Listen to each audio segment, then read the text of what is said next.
കഴിഞ്ഞ ഓണത്തിന് കൊല്ലങ്കോട് പോയപ്പോഴത്തേക്ക് എടുത്ത ഒരു വീഡിയോയാണിത്. ഇതിപ്പോൾ നമ്മൾ നിൽക്കുന്നത് താമരപ്പാടത്താണ്. ഇതിനു മുമ്പ് ഞാൻ വേറൊരു വീഡിയോ ചെയ്തിരുന്നു. അതേ യാത്രയിൽ തന്നെ കുടിലിടം എന്ന് പറയുന്ന ആ സംരംഭവുമായിട്ട് ബന്ധപ്പെട്ടിട്ട് ഒരു വീഡിയോ ചെയ്തിരുന്നു. അത് കാണാത്തവരുണ്ടെങ്കിൽ അതിൻ്റെ ലിങ്ക് ഞാൻ ഈ വീഡിയോയുടെ ഡിസ്ക്രിപ്ഷൻ ബോക്സിൽ കൊടുത്തേക്കാം, ഒന്ന് കണ്ടു നോക്കുക. അപ്പോൾ ഞാൻ പല പ്രാവശ്യം കൊല്ലങ്കോട് വന്നിട്ടുണ്ടെങ്കിലും ഒരു ഓണക്കാലത്ത് ഇവിടെ ഞാൻ ആദ്യമായിട്ടാണ് വരുന്നത്. പക്ഷേ ഇത് വളരെ സർപ്രൈസ് ആയിപ്പോയി. അതായതെന്ന് വെച്ചാൽ സ്വാഭാവികമായിട്ടും ഒരുപാട് സൗന്ദര്യമുള്ള ഒരു സ്ഥലമാണ് കൊല്ലങ്കോട്. അത് ഈ ഒരു ഓണക്കാലത്ത് അവിടുത്തെ നാട്ടുകാരുടെ കരവിരുതും കൂടി ചേർന്നപ്പോഴത്തേക്ക് ഒരു വളരെ മനോഹരമാണെന്ന് പറയാൻ പറ്റുള്ളൂ. ഇത് ശരിക്കും പറഞ്ഞു കഴിഞ്ഞാൽ ഈ വീഡിയോയിൽ കാണുന്ന പോലെ ഒന്നുമല്ല, ഇത് നേരിട്ട് കണ്ടു കഴിഞ്ഞാൽ വളരെ സർപ്രൈസിങ് ആണ്. സാധാരണ ഈ കൊല്ലങ്കോടിൻ്റെ നമുക്ക് ഏറ്റവും ഇഷ്ടപ്പെടാനായിട്ടുണ്ടായുള്ള ഒരു കാര്യം എന്ന് പറയുന്നത് വെച്ചാൽ അവിടുത്തെ ഭൂപ്രകൃതി തന്നെയാണ്. കാര്യം നെല്ലിയാമ്പതി മലനിരകളുടെ താഴ്വാരത്തുള്ള ഒരു ചെറിയൊരു ഗ്രാമം, അവിടെ ഒരുപാട് നെൽവയലുകളും ഈ നെൽവയലുകളുടെ വരമ്പത്ത് വളർന്നു മാനം മുട്ട നിൽക്കുന്ന കരിമ്പനകളും തെങ്ങുകളും കൂടാണ്ട് തന്നെ ഈ ആര്യവേപ്പിൻ്റെ മരങ്ങളും ഒക്കെ ഇവിടുത്തെ ഒരു പ്രത്യേകതയാണ്. നമ്മൾ കേരളത്തിൽ പലയിടത്തും വയലുകളുണ്ടെങ്കിലും ഇതെല്ലാം കൂടി ചേർന്ന്, അതായത് ഒരു പശ്ചിമഘട്ടത്തിൻ്റെ താഴ്വാരം ഒരു വശത്തോട്ട് നോക്കിയാൽ വലിയ മലനിരകൾ, പിന്നെ വയലിൻ്റെ വരമ്പത്ത് നിൽക്കുന്ന കരിമ്പന, ഇതൊക്കെ കൂടി ഒരുമിച്ച് കാണുന്നത് കൊല്ലങ്കോടാണ്. ഇപ്പം നമ്മളിവിടെ ഒരു കൗണ്ടറുണ്ട്, തികച്ചും ഓല കൊണ്ട് നല്ല മനോഹരമായിട്ട് ഇതിൻ്റെ കൗണ്ടർ. ഇവിടെ നമ്മളൊരു 30 രൂപ പാസ് എടുത്തിട്ട് വേണം നമുക്ക് ഈ താമരപ്പാടത്തേക്ക് കയറാനായിട്ട്. നോക്കിക്കേ, വരമ്പിൻ്റെ ഇരുവശവും നല്ല ബന്ദിപ്പൂക്കൾ വെച്ചിരിക്കുകയാണ്. അതെന്ന് വെച്ച് കഴിഞ്ഞാൽ ഓറഞ്ച് കളറിലെയും മഞ്ഞ കളറിലെയും ഉണ്ട്. അതിൻ്റെ അപ്പുറത്ത് കൊയ്യാറായി വരുന്ന നെല്ലും ഉണ്ട്. അവിടെ നമ്മളിങ്ങനെ മുന്നോട്ട് നടന്നു കഴിയുമ്പോഴത്തേക്ക് നോക്കിക്കേ, വൈക്കോല് കൊണ്ടിരുന്നത് ഇവിടെ ഒരു സംഭവം ഉണ്ടാക്കി വെച്ചിരിക്കുന്നുണ്ട്. വളരെ സിമ്പിളാണ്, പക്ഷേ ഇല്ല മറ്റേ സിനിമയ്ക്കകത്ത് പറയുന്നത് സിമ്പിളാണ്, പവർഫുള്ളാണ്. കണ്ട അതിൻ്റെ ആ ഒരു കാഴ്ച കണ്ട. അതിൻ്റെ ഇടയ്ക്ക് കൂടി നമുക്ക് അങ്ങോട്ട് മുന്നോട്ട് കയറി പോവാം.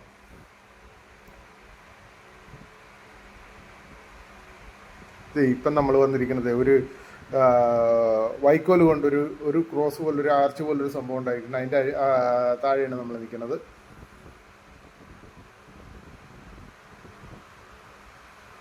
ഇവിടെ ഒരു പാത്രത്തിൽ ആമ്പൽ വെച്ചിട്ടുണ്ട്, വയലറ്റ് കളറിലെ ആമ്പൽ.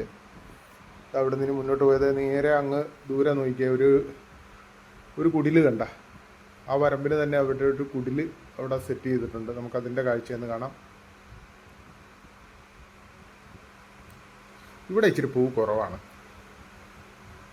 ഇവിടെ ഒരു വൈക്കോലും ഇതിൻ്റെ അടക്കാമരത്തിൻ്റെ അലകും കയറും ഒക്കെ ഉപയോഗിച്ചിട്ടാണ് ഇത് സെറ്റ് ചെയ്തിരിക്കുന്നത്.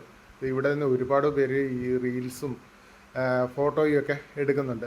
ഇതിൽ നിന്ന് വന്ന ഒരു ദിവസത്തിൻ്റെ പ്രത്യേകത എന്താണെന്ന് വെച്ച് കഴിഞ്ഞാൽ ഇന്ന് ഈ ഓണം വെക്കേഷൻ തീരുന്നൊരു ദിവസം കൂടി. അതുകൊണ്ട് തന്നെ ഇവിടെ സാമാന്യത്തിലധികമായിട്ടുള്ള തിരക്കും ഉണ്ട് കേട്ടോ. ഇത് നോക്കിയാൽ നല്ല ഭംഗി കാണാനായിട്ട്. ഇവിടുന്ന് മുന്നോട്ട് നമുക്ക് കുറച്ചും കൂടി നടക്കാം, ഈ വരമ്പത്ത് കൂടി നടക്കാം. ഇവിടെയൊക്കെ ഒരുപാട് ആൾക്കാരുണ്ടെന്ന് ഞാൻ പറഞ്ഞില്ലേ. അതുകൊണ്ട് തന്നെ അവരുടെയൊക്കെ മുഖമൊക്കെ പരമാവധി നമ്മൾ വീഡിയോയിൽ പെടുത്താതെ നോക്കാം.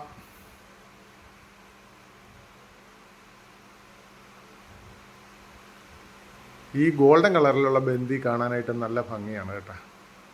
എന്നിട്ട് വീണ്ടും രണ്ട് വശത്തേക്കും പൂക്കളായി. ഇവിടുന്ന് നേരെ മുന്നോട്ട് പോയി കഴിഞ്ഞാൽ മുന്നിൽ കാണുന്നത് ഒരു ആർച്ച്, വൈക്കോലിൻ്റെ ഒരു ആർച്ച് കണ്ട. ഇത്രയും വിശാലമായ സ്ഥലത്ത് അങ്ങനെ ഒരു ആർച്ച് നിൽക്കും. വളരെ സിമ്പിളായിട്ടാണ് അവർ ചെയ്തിരിക്കുന്നത്, പക്ഷെ അതിൻ്റെ ഒരു എഫക്റ്റ് വേറെ ഒന്ന് തന്നെയാണ് കേട്ടോ. ഇതെനിക്ക് തോന്നുന്നത് അകത്ത് അലകിങ്ങനെ വളച്ച് വെച്ചിട്ട് അതിൻ്റെ പുറത്ത് വൈക്കോല് അടുക്കി വെച്ചിട്ട് കയറിന് വരിഞ്ഞ് നിർത്തിയിരിക്കുകയാണെന്നാണ് തോന്നുന്നത്. അങ്ങനെ തന്നെയാണ് സംഭവം. പ്ലാസ്റ്റിക്കോ അങ്ങനെയുള്ള വേറെ കാര്യങ്ങളൊന്നുമില്ല. എല്ലാം ഒരു പ്രകൃതിക്കിണങ്ങുന്ന രീതിയിൽ തന്നെ ചെയ്തിരിക്കണം. ഇവിടുന്ന് മുന്നോട്ട് പോകുമ്പോഴത്തേക്ക് കണ്ട ആ കാണുന്നത് ഒരു ആര്യവേപ്പ് മരമാണ്. ആ ആര്യവേപ്പ് മരത്തിനോട് ചേർന്ന് തന്നെ ഒരു കരിമ്പനയും കൂടിയുണ്ട്. കണ്ട നല്ല ഭംഗിയല്ലേ അത് കാണാനായിട്ട്.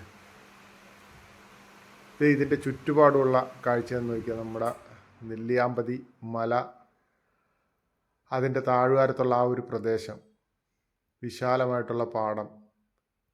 ഇപ്പോൾ ഈ ഓണത്തിന് വന്നെങ്കിൽ മാത്രമേ ഉള്ളൂ ഇതുപോലത്തെ ഈ ഒരു പൂക്കളുടെ കാഴ്ച കാണാൻ പറ്റുള്ളൂ കേട്ടോ. അല്ലാത്ത സമയത്തൊക്കെ എന്ന് വെച്ച് കഴിഞ്ഞാൽ ചിലപ്പോൾ ഇത് നല്ല വേനലാണെങ്കിൽ നല്ല കടുത്ത ചൂടായിരിക്കും, നല്ല തീക്കാറ്റായിരിക്കും ഇവിടെ. അടിക്കുന്നത്. ഈ നെല്ലിയാമ്പതിയിൽ നിന്ന് അടിക്കുന്ന കാറ്റിന് ഭയങ്കര ചൂടായിരിക്കുള്ളൂ. ഇതായതുകൊണ്ട് കേട്ടോ, ആ ഭാഗത്തേക്ക് നോക്കിയാൽ നല്ല മഞ്ഞ കളറിലെ ഇത് മഞ്ഞയല്ല, മറ്റേ ഇത് ഓറഞ്ച് കളറിലെ ബന്ദി. ഈ മഞ്ഞ കളറിലെ ബന്ദിയേക്കാളും നല്ല ഭംഗിയുള്ളത് ഓറഞ്ച് കളറിലുള്ളതാണ്. പിന്നെ ഇത് രണ്ടും കൂടി ഇടവിട്ട് നിന്നാലും അതിന് നല്ല ഭംഗിയാണ്. മഞ്ഞ ഒറ്റക്ക് നിൽക്കുമ്പോഴത്തേക്ക് അതിനൊരു അത്രയും വലിയൊരു ഭംഗിയില്ല. ഇത് നെല്ലിയാമ്പതി മലനിര, അവിടെ നിന്ന് ഒരു നീർച്ചാൽ ഒഴുകണം, നമുക്ക് ചെറുതായിട്ട് കാണാം. സ്വാഗതം സൂര്യ ഗാർഡൻ. ഇതിൻ്റെ പേര് താമരപ്പാടം എന്നാണ് ഈ സ്ഥലത്തിന് അറിയപ്പെടുന്നത്. അവിടെ വേറൊരു പേരാണ്, സൂര്യ ഗാർഡൻ എന്നാണ് എഴുതി വെച്ചിരിക്കുന്നത്. ചിലപ്പോൾ അതായിരിക്കാം ഇതിൻ്റെ പേര്. കൊല്ലംകോടിൻ്റെ കാഴ്ചകൾ ഇവിടെ തീരുന്നില്ല.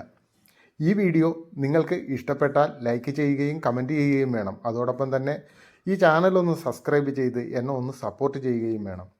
സബ്സ്ക്രൈബ് ചെയ്യുമ്പോൾ വലതുവശത്തുള്ള ആ ബെല്ലൈക്കൺ ഒന്നമർത്തിയാൽ ഞാൻ അപ്ലോഡ് ചെയ്യുന്ന വീഡിയോകൾ അതേസമയം തന്നെ നിങ്ങളുടെ ഡിവൈസിൽ നിങ്ങൾക്ക് നോട്ടിഫിക്കേഷനായിട്ട് ലഭിക്കുകയും ചെയ്യും.